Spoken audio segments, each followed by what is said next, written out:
PenFedCreditUnion.com today. At PenFed Credit Union, we believe we all deserve to do better with our money. So we offer a wide range of credit cards with great rewards all across America. PenFed's got great rates for everyone. Tonight, breaking news. President Obama commutes Chelsea Manning's sentence. The Army private serving 35 years, convicted after being accused of leaking classified military secrets. Manning, a transgender woman, behind bars at a men's military prison. The outrage tonight on Capitol Hill. The countdown tonight, 3 days until the inauguration. And this evening, Vladimir Putin, in his own words, defending President-elect Donald Trump. And here at home, the congressional boycott of the inauguration growing. Also tonight, Mr. Trump's pick for Health and Human Services under fire. Tom Price and his controversial stock buy. And the new report that 18 million Americans could lose health insurance in the first year after the repeal. The anger at town meetings. The missing sisters found 30 years later, kidnapped from Rhode Island, discovered in Texas. And America's Golden Girl tonight, the interview with Betty White, turning 95, and what she reveals about the Golden Girls. This is ABC World News Tonight with David Muir. Good evening, and it's great to have you with us here on a Tuesday night. And with 3 days left before he leaves office, President Obama has commuted the prison sentence of Chelsea Manning, the former Army private who gave hundreds of thousands of military documents to WikiLeaks.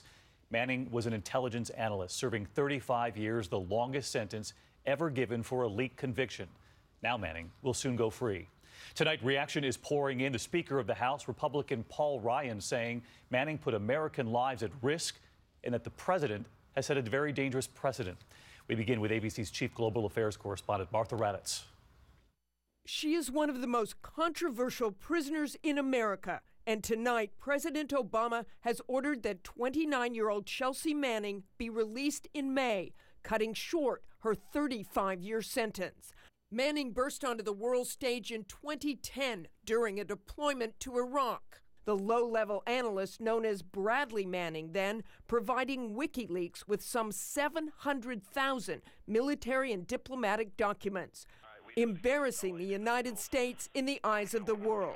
This is one of them, a secret video Manning said showed the true cost of war. You see U.S. soldiers mistaking a television camera for the enemy. Let's shoot. Thank you. And firing on a van with two little children inside. Oh, it's their fault for bringing their kids to a battle. That's right. Manning convicted of espionage, theft, and computer fraud in 2013. The 35-year sentence, the longest ever given for a leak conviction. The day after sentencing was announced, Manning revealed she was transgender and asked to be called Chelsea. In a male military prison for 7 years, she has tried to commit suicide twice.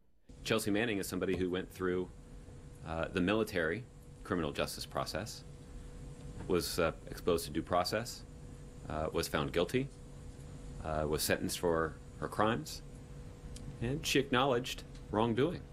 Manning is one of more than 200 people who were pardoned or whose sentence was commuted, including General James Cartwright, the former vice chairman of the Joint Chiefs, who had been charged with lying to the FBI about a leak investigation. He was fully pardoned. The White House saying today the president took into account General Cartwright's years of service to his country.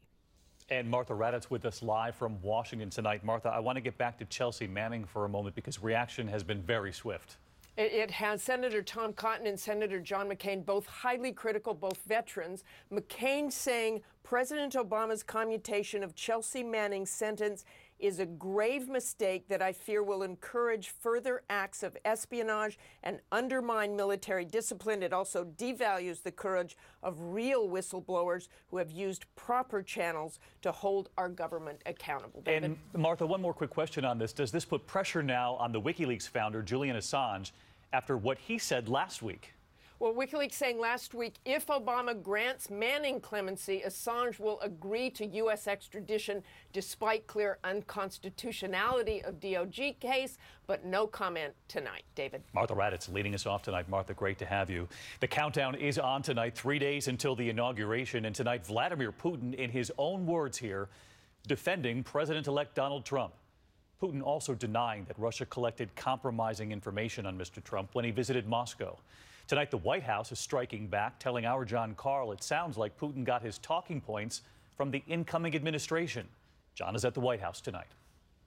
Russian President Vladimir Putin today took a shot at President Obama. Despite, quote, Mr. Trump's convincing victory, Putin said, the Obama administration is trying to, quote, undermine the legitimacy of the president-elect. As for the people who leaked the unconfirmed reports that Russia had been gathering damaging personal information on Trump, Putin said they are, quote, worse than prostitutes. He's accusing the Obama administration of trying to delegitimize the incoming Trump administration. What's your response to Vladimir Putin? First of all, it sounds like he got his copy of the talking points. Second... From who? Well, I don't know. It certainly sounds a lot like what the incoming administration's team is saying. But today, Putin said he is neutral on Trump. Я с господином Трампом не знаком.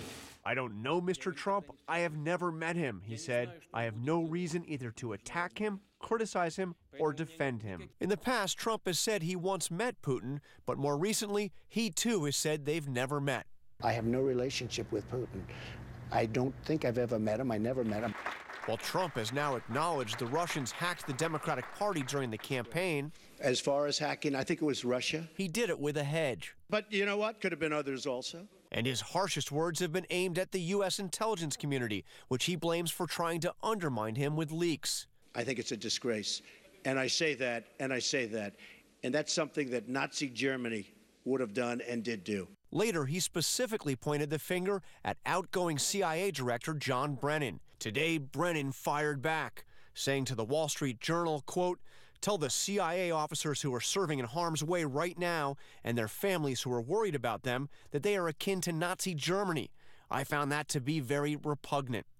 And John Carl live at the White House tonight. John, the White House answering your questions about Putin today, calling his words essentially talking points. But they also weighed in on this escalating battle between the president and the CIA director you just reported there.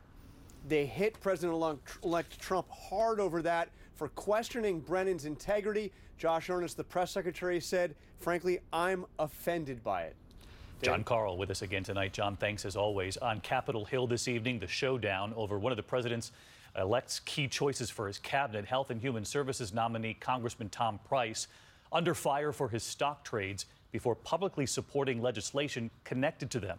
Did his move violate ethics rules? Meantime, outrage growing at town meetings across the country. Millions of Americans now wondering what will happen to their health insurance amid a new nonpartisan report that 18 million Americans could lose their insurance in the first year without a replacement. ABC's Mary Bruce back on the Hill tonight. Tonight, a showdown is brewing over the man Trump has picked to lead the charge and replace Obamacare. Representatives Price's approach is moving us in exactly the wrong direction. On the eve of his first big test, questions are growing about Congressman Tom Price, Trump's nominee for HHS secretary, after he purchased up to $15,000 in stock in a medical device company, and then just days later introduced a bill that would have benefited that same company. A stock purchase the transition team says was made by an independent broker without Price's knowledge. If he knew about it, it could very well be a violation of the law. Price, a former surgeon, is one of the only Republicans to put forth legislation to replace Obamacare. But there are new concerns about the impact of a repeal. According to a new report from the Independent Congressional Budget Office, 18 million Americans could lose their coverage in the first year unless an alternative is put in place. Republicans are pushing back. So it's an obsolete recommendation. But you still have no concrete plan for replacement. Well, of course we will have a concrete plan for replacement. The president-elect says he's close to completing a plan to provide insurance for everybody, but he hasn't provided any details. Across the country, signs of uncertainty. In Colorado, a meeting with Congressman Mike Kaufman overrun by constituents voicing their concerns. I am here because I have concerns about the repealing of the Affordable Care Act. And Mary Bruce with us live tonight from the Hill. Mary, all of this coming as Congressman Tom Price set to be grilled by lawmakers tomorrow, even as some of them now call for these hearings to be delayed a bit. David, 3 Democratic senators want these hearings to be put on hold until they can resolve these questions about prices, finances. But as of now, that first hearing still a go for tomorrow morning. Tomorrow David? morning, you'll be there. Mary Bruce, thank you. And despite the fireworks on Capitol Hill tonight, preparations for the inauguration are underway. Stand-ins for the president-elect and the next First Lady already practicing these last few days. And tonight here, what we're learning about the inauguration, right down to the 2 Bibles, as a growing number of members of Congress now say they're going to boycott the inauguration. ABC's Cecilia Vega in Washington tonight. In the nation's capital tonight, the finishing touches. From sound checks to paint touch-ups, Donald Trump tweeting today, people are pouring into Washington in record numbers. Bikers for Trump are on their way. At least 800,000 people expected right here, and this is where it all happens. He'll be sworn in using 2 Bibles, the one his mother gave him as a child and the one Abraham Lincoln used. Barack Obama, the only other president to use that book since Lincoln himself. The president-elect practicing his inaugural address with a teleprompter and a presidential podium, specially flown to New York for rehearsals. The lineup short on A-listers. A runner-up on America's Got Talent will be there. The Mormon Tabernacle Choir, too. The day also short on congressional Democrats. 1 in 4 say they are boycotting, led by Congressman John Lewis.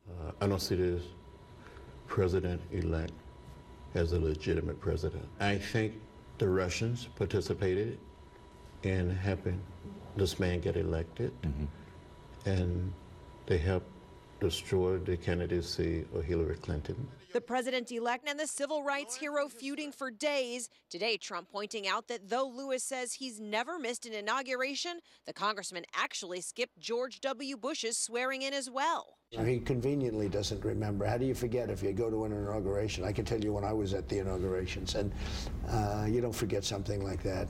So he got caught, and it's pretty bad.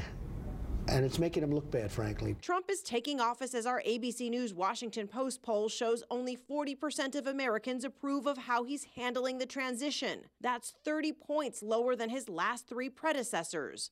Protesters now traveling to Washington for the inauguration, and as many as 400,000 people will be on hand for a women's march the day after Trump is sworn in.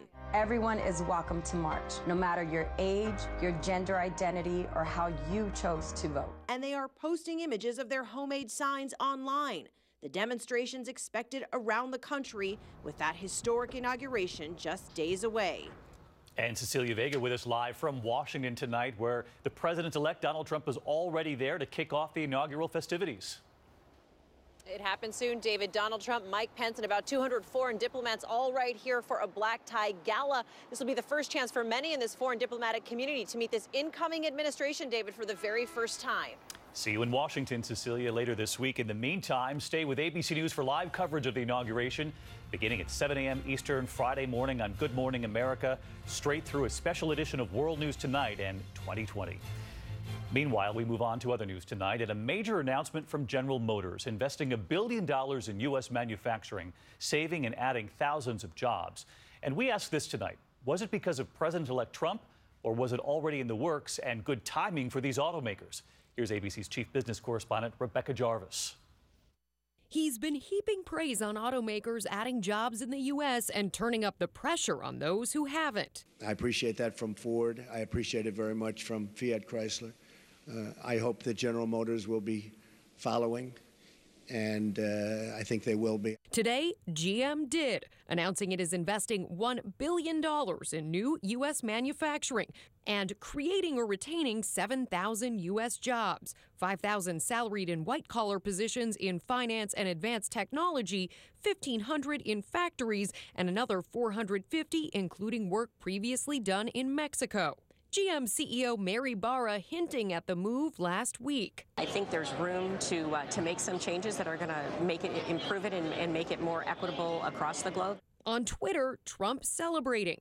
With all of the jobs I am bringing back into the U.S., I believe the people are seeing big stuff. But a GM executive telling ABC News the decisions were made well in advance and not in response to Trump's criticism. But that there's no question there is an emphasis on job creation in the U.S. right now. This is good timing for us to share what we are doing. GM is still moving ahead with plans to build some compact cars in Mexico. Since Trump won the White House, 6 companies have pledged to create more than 116,000 jobs here in the United States. Relief for so many families. But big picture, the economy has been adding jobs for 6 years, 2.2 million last year alone. And saving these additional jobs is good news no matter how you look at it. Let's get to Rebecca tonight because Boeing is also in the news, meeting with the president-elect. Of course, President-elect Donald Trump had been very critical of Boeing for the cost of Air Force One. The CEO today saying it was an excellent conversation. They made progress on Air Force One.